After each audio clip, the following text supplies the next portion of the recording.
koutou. Ko tainui te waka, ko tararua, te monga, ko otaki te awa, ko ngā te raukawa te iwi, ko ngā te koraki, te hapu, ko Anthony, tōku iwi. Ministers of Parliament, ambassadors, ladies and gentlemen, and fellow team members, kia ora, welcome. My name is Anthony Cole. Kia ora, my name is Sue Peebles.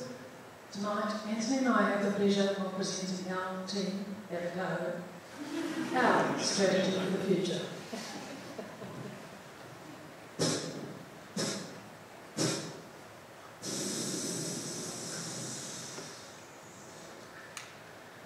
Ladies and gentlemen, the year is 2058.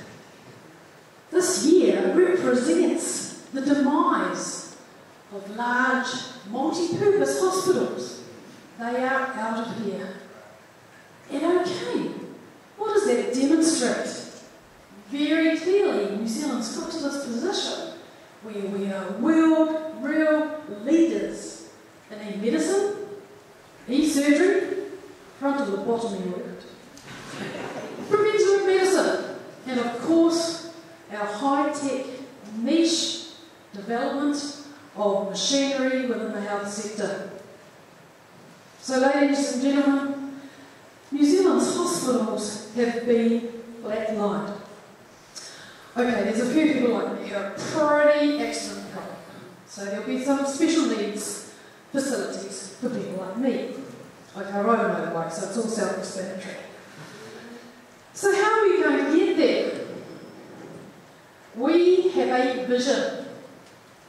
I should have dropped my voice like Martin Luther, but we have a vision. In 2058, Aotearoa will be a healthy, creative and prosperous country in which people will want to live. Oh, I hear you say. Why? Why do people want to come to New Zealand and live? It's a fundamental question we all ask ourselves when we're caught in a traffic jam in Auckland. Fortunately, I live in Dunedin. Why? We have iconic ecosystems. We have beautiful environments. And Tim, we've got it in Gargle. By 2058, New Zealand, Aotearoa, will be a place of human wellness and economic prosperity. You can just feel it beating down. It's a place of leading international expertise, innovation and creativity.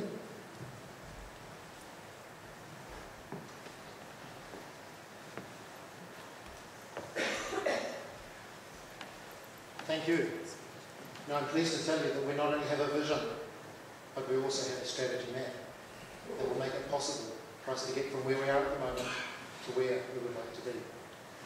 Our strategy map, like the map you've just seen, is based around a series of pillars, and these pillars have below them a series of developmental stages that are very simple: outcomes, our method, and then what's going to be needed to achieve that. I don't want to go into this map this evening in any more detail because there's a lot of information there. Instead, what I'd like to do is to try and shed a little bit of light on this strategy in terms of how it will unfold, getting us from where we are to where we would like to be by turning the strategy map into something that's a little bit more visual. So, here's the beginning of the strategy, the beginning of the journey. We want to focus, and we focus in our strategy on economic prosperity. How do we achieve that? What we're going to do is focus on what New Zealanders are good at, and that's niche markets, and especially international niche markets, where there is potential for very strong multiplier effects associated with global demand. What we're also going to do is link together what New Zealanders are good at doing with what international experts are good at doing. And in order to do that, we need one other factor. And that is the working of an effective partnership between business and government that will make it possible for us to face the issues, to make the decisions that will be needed to move New Zealand and Aotearoa into the future. We've also made provision for the development of a Ministry of Strategic Foresight.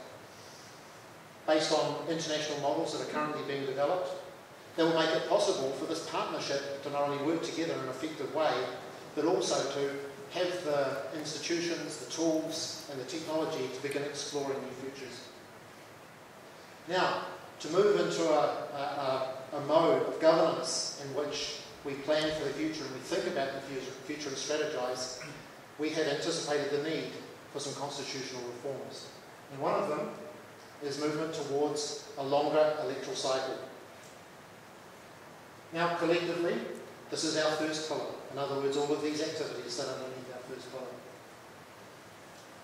Now, along with the constitutional reforms, we see the need for a number of other reforms, especially in the area of taxation and the shifting of our current focus of taxation from creativity towards resources, the broadening of our monetary framework, and working really hard to create, the last team was also talking about, a participatory society. A society that are focused on being a part of an emerging future and putting their contribution towards achieving that. Collectively, this then makes theme number 2, or pillar number 2 of our strategy document. Now, in order to have a society that works together really well, in order to generate a labour market of skilled experts who are really capable at doing what they're good at and working well with others and working with government, we need to also focus on education. And our strategy makes provision for this in pillar theme number 3, which we've called education. In the area of education, we especially see the need to shift our focus of attention in the area of curriculum from where we are at the moment towards this whole idea of a participatory society, civics. Teaching our students also to see a bigger picture in the teaching of systems, focusing on the importance of innovation and creativity that are the basis of a successful economy, and especially investing in early childcare. Now, achieving economic prosperity, of course, needs to be considered in the light of our environment. And what we've focused on are strategies that will make it possible for us to achieve economic prosperity by decoupling economic growth from environmental degradation and unsustainable resource use. So, we've shifted our system of national accounts towards a genuine progress indicator accounting framework. We've looked towards the establishment of environmental markets, and we've also seen the importance of introducing a new ethic into both ends of the economy, the activities of businesses and in the consumption end as well, the idea of stewardship or kaitakitanga. Now, we've also seen the need to introduce kaitakitanga as the basis of teaching in our education system of the future. This then, collectively, is pillar or theme number 4. This brings us to the last part of our strategy. Now, as you can see in the illustration shown above, the generation of economic prosperity, of course, makes it possible to then invest in these areas. In other words, we see the potential for a really strong positive feedback loop here, which will propel us into the future. And especially, we see the need for investment in the area of healthcare and human wellness. Sue talked earlier about the flatlining of our medical system, involving a huge shift away from the way in which we've managed healthcare and the kind of idea of the ambulance at the bottom of the cliff towards a more preventative healthcare system that's based on both incentives and also the support mechanisms that will make it possible for this country to not only be an effective country in terms of working together, in terms of encouraging international expertise and growing our own expertise, but will also make this area a key indicator in the future that will help us to find strong assurance that we have achieved this vision. And this provides us with a total new identity. The team's come up with this new identity based on a range of symbols. At the basis, we've got the home. We're talking about the emergence of new life, continuous time frames. And starting on the left, we've got a journey, pre-settlement, mountains, scenery, our flora and fauna, beautiful. And then the first wave of immigrants, second wave of immigrants. And setting up our governance areas. Do you know why the slide is going next to the beehive? Is there an agenda? Anyone more from it? It's PPP. Ooh. Is that legal? Right, moving on. Our key industries. 1882. Frozen meat disappearing out of Otago. Canterbury set up as lamb exporting centres.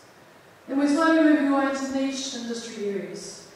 Miramar, Thorns, Lord of the Rings, Hobbits. And we're moving into some really high-tech nanotechnology. You think I've got body piercing on. You're wrong.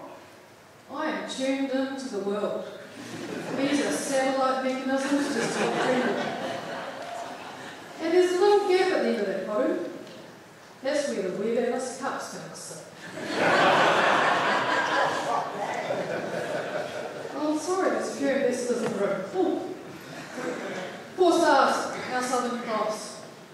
This is our identity. This is New Zealand. This is the place where core values will drive our country through to 2058. And this is the place, Aotearoa, where you will want to be. Thank you.